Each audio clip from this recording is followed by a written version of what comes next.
Hi అండి, నేను మీ Vahini. Welcome to our channel Vahini's DSC world. ఈ ఛానల్లో ప్రతిరోజు కూడా మీకు ఎర్లీ మార్నింగ్ కరెంట్ అఫైర్ అనేది ఫ్రీగా అందివ్వడం జరుగుతుంది. ఇంకా ఎవరైనా ఛానల్ని సబ్స్క్రైబ్ చేసుకోకపోతే వెంటనే సబ్స్క్రైబ్ చేసుకోండి. అలాగే మీరు ఎప్పటి నుంచో ఎదురు చూస్తున్న నవంబర్ కరెంట్ అఫైర్ పీడిఎఫ్ అయితే రెడీ అయిపోయిందండి. అలాగే డిసెంబర్ 21 నుంచి 31 వరకు ఉన్న కరెంట్ అఫైర్ క్లాసెస్ మనం చెప్పాము. అండ్ ఆ 11 days కి సంబంధించిన పీడిఎఫ్ మీకు 5 rupees కే వాళ్ళు ఇస్తారు. సో 9494163477 అనే నెంబర్కి మీరు పే చేసి ఆ పీడిఎఫ్ ను కూడా తీసుకోవచ్చు. లేదు జాన్వరి 1st నుంచి 31st వరకు ఉన్న కరెంట్ అఫైర్ పీడిఎఫ్ కావాలి అంటే వాట్సాప్ గ్రూప్ లో జాయిన్ చేస్తారు. డైలీ ఏ రోజు చెప్పిన క్లాస్ ఆ రోజు ఈవినింగ్ పీడిఎఫ్ అనేది మీకు ప్రొవైడ్ చేస్తారు. ఆ వాట్సాప్ గ్రూప్ లో జాయిన్ అవ్వాలంటే మీరు పే చేయగలిగితే వాట్సాప్ గ్రూప్ కి రోజుకు ₹1 చొప్పున 30 rupees పే చేయొచ్చు. లేదు అంత పే చేయలేమంటే 15 rupees పే చేసినా సరే వాళ్ళు మీకు అందులో జాయిన్ చేస్తారనమాట. ఓకేనా? మీరు ఎప్పటి నుంచో ఎదురు చూస్తున్న నవంబర్ కరెంట్ అఫైర్ అయితే రెడీ అయిపోయింది.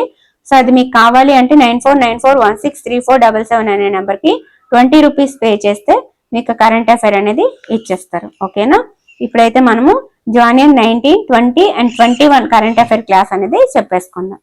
కేంద్ర హోంమంత్రి అమిత్ షా, మహారాష్ట్ర సీఎం దేవేంద్ర ఫడ్నవీస్, రాష్ట్ర ప్రధాన సమాచార కమిషనర్ గా వజ్జా శ్రీనివాసరావు గారు నియమితులయ్యారు. తెలుగు సహా వివిధ భాషల్లోని ఉత్తమ రచనలకు ఏటా జాతీయ స్థాయి పురస్కారాలను ప్రదానం చేయనున్నట్లు తమిళనాడు ముఖ్యమంత్రి ఎంకే స్టాలిన్ ప్రకటించారు. రాష్ట్ర వ్యాప్తంగా ఈ నెల 31 వరకు నిర్వహించే ఉచిత పశు ఆరోగ్య శిబిరాల కార్యక్రమం ప్రారంభమైందని వ్యవసాయ పశుసంవర్ధక శాఖ మంత్రి అచ్చెన్నాయుడు గారు తెలిపారు. గణతంత్ర వేడుకల్ని తొలిసారిగా రాజధాని అమరావతిలో నిర్వహించనున్నారండి. దానికోసం అమరావతి ముస్తాబవుతోంది. మెగా వ్యూహాత్మక రక్షణ బంధం దిశగా భారత్, యునైటెడ్ అరబ్ ఎమిరేట్స్ అడుగులు వేశాయి. సో ఎమిరేట్స్ అధ్యక్షుడు ఎవరు అంటే షేక్ మహమ్మద్ బిన్ అన్నమాట. ఓకే, నెక్స్ట్ 2030కి ఎగువ మధ్య ఆదాయ దేశంగా భారత్ మారబోతోందంట. ఒలింపిక్స్ తో పాటు BWF మేజర్ టోర్నీలైన ప్రపంచ ఛాంపియన్షిప్, ప్రపంచ జూనియర్ ఛాంపియన్షిప్ లో కనీసం ఒక పథకం సాధించిన తొలి భారత ప్లేయర్ ఎవరంటే సైనా నెహ్వాల్ గారు. ఆవిడ ఆటకి వీడ్కోలు పలకడం జరిగిందనమాట.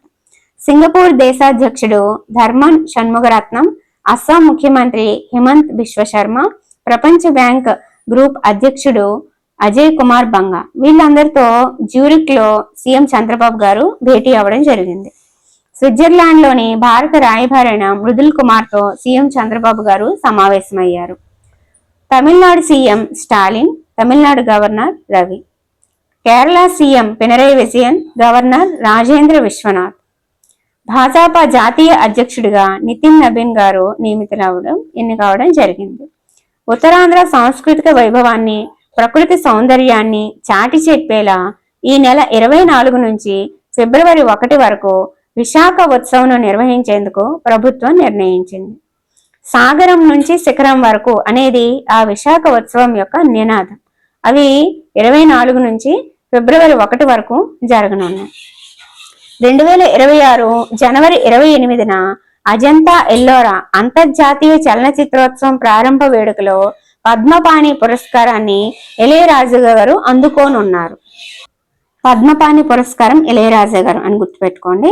ఉగాండా అధ్యక్షుడు యోవెరీ ముసేవెని, ఉత్తమ పనితీరు కనబరిచిన రైల్వే మహిళా RPF ఆఫీసర్ చందనా సిన్హాను అత్యుత్తమ పురస్కారంతో ఢిల్లీలో ఈ నెల 9న గౌరవించడం జరిగింది. అతి విశిష్ట రైలు సేవా పురస్కారాన్ని చందనా సిన్హా గారికి ఇచ్చారు. హీ మ్యాన్ ఆఫ్ బాలీవుడ్ గా పేరుగాంచిన ప్రఖ్యాత బాలీవుడ్ నటుడు ధర్మేంద్ర డియోల్ 2025 నవంబర్ 24న ముంబైలో మరణించడం జరిగింది. ఆయనకి 2012లో పద్మభూషణ్ వచ్చింది. ఏంటి ఓల్డ్ ఇప్పుడు చెప్తున్నారని అనుకోవద్దు. ఇది మనకి వెన్స్డే కరెంట్ అఫైర్ లో మిడిల్ పేజ్ లో కరెంట్ అఫైర్ ప్రాక్టీస్ బిట్స్ అని ఒక 4 బిట్లు ఇచ్చారు, అవన్నమాట. ఓకే, నెక్స్ట్ నవంబర్ 19 అంతర్జాతీయ పురుషుల దినోత్సవం. ఈ 2025 నవంబర్ 19 థీమ్ ఏంటంటే celebrating men and boys. US world university sustainability rankings 2026 నివేదికలో ఏ విశ్వవిద్యాలయం అగ్రస్థానంలో నిలిచింది అంటే లండన్ యూనివర్సిటీ, స్వీడన్ అండి. దేశంలో ప్రముఖ సాంస్కృతిక కార్యక్రమమైన హార్న్బిల్ ఫెస్టివల్ కు 2025లో ఏ 2 దేశాలు అధికారిక భాగస్వాములుగా వ్యవహరించాయంటే స్విట్జర్లాండ్, ఐర్లాండ్. ఓకే. దుబాయ్లోనే అత్యంత సంపన్న భారతీయ మహిళగా ఇటీవల వార్తల్లో నిలిచిన వారు ఎవరు అంటే జులేఖా దావూద్.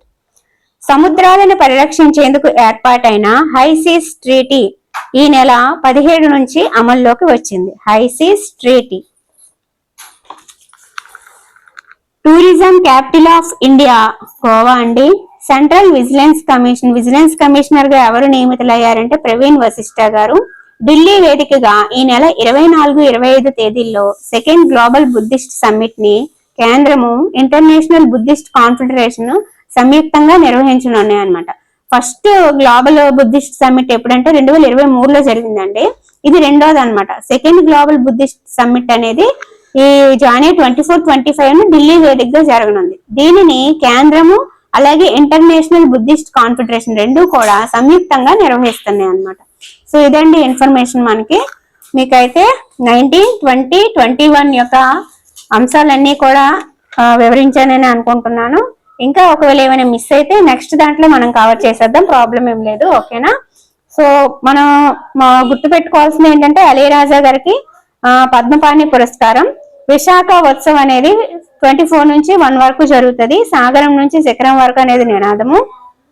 అలాగే చాలా వరకు మీకు అధ్యక్షులు, తర్వాత సీఎంలు, గవర్నర్లు నేను ఇక్కడ కవర్ చేయడం జరిగింది. పేపర్లో ఇచ్చినవన్నీ కూడా మీకు ఇక్కడ రాసేసాను అనమాట. వివిధ సందర్భాల్లో వాళ్ళు వచ్చారు, కాకపోతే వాళ్ళు తెలుసుకోవాలి కదా వార్తల్లో నిలిచినవి అని చెప్పి రాశాను. తర్వాత సైనా నెహ్వాల్ గారు రిటైర్మెంట్ ప్రకటించారు, అది కూడా రాశాను. ఓకేనా. ఓకే అండి, థ్యాంక్ యూ.